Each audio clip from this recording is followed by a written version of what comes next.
39-годишниот Томче Голабовски, кој за себе вели дека е горд стружанец, по петти пат го извлече чесниот крст од осветените води на реката Црндрим. Овој млад човек, кој за големиот христијански празник Богојавление се капи од најрана возраст, ги претекна останатите капачи. Чувството преубаво. Преубаво. Да, традицијава треба да се гајт и секој стружанец треба да скока, значи машко женско не е битно и треба да трај тоа. Бог се јави за многу години уште еднашка на сите. На голема радост на верниците за првпат од возобнувањето на Македонската православна црква Охридска архиепископија, светиот крст го положи архиепископот Охридски македонски господин Стефан.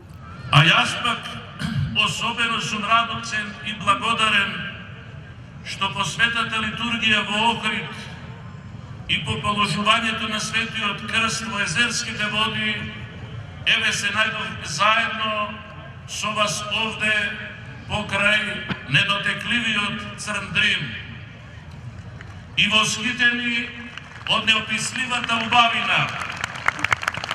Како никогаш досега за големиот христијански празник Богојавление во осветените води скокаа стотици капачи кои дојдоа од сите градови на земјава во надеж дека светиот крст ќе се најде во нивните раце.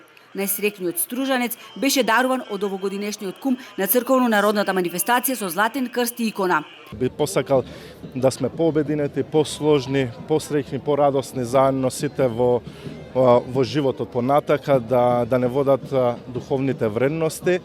По символичното капање во водите, кое значи духовно раѓање, верниците се покрстуваа мејќи се и наливајќи од водата која ќе ја понесат дома. Звездно, шишиња си носиме, ево го шишенцево и си го чуваме дома за цела година. За здравје, за среќа, за беричет во куќата. Има некој адечу го правите ли останало од вашите го правите? Па свечен ручек си правиме, пифтија си правиме, ние викаме пача, си спремаме за овој ден посебно и така. Сте скокале некогаш по место? Не, овде порано женските не скокаа, сега скокат. Овој ден од 2 го чекаме да излезиме. Од Франција идеја и прв пат ке што го гледам ове.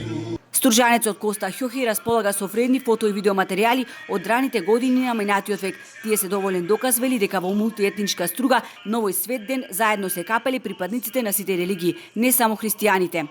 Тие материјали се стекнати од, да кажам, добронамерници кои што не сакале да останат во некакви архиви и со тоа да заминат во заборав и ни ги дадоа нам кои што на некој начин се грижиме за нив и на некој начин сакаме да ги представиме на идните поколенија како било и како е и како треба да биде кога тие би го превзеле неличествувањето на водици.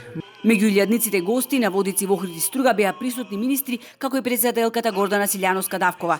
Инаку во угостителските објекти денес не може да се најде слободно место. Се точи раки и вино, се пеат убави староградски песни.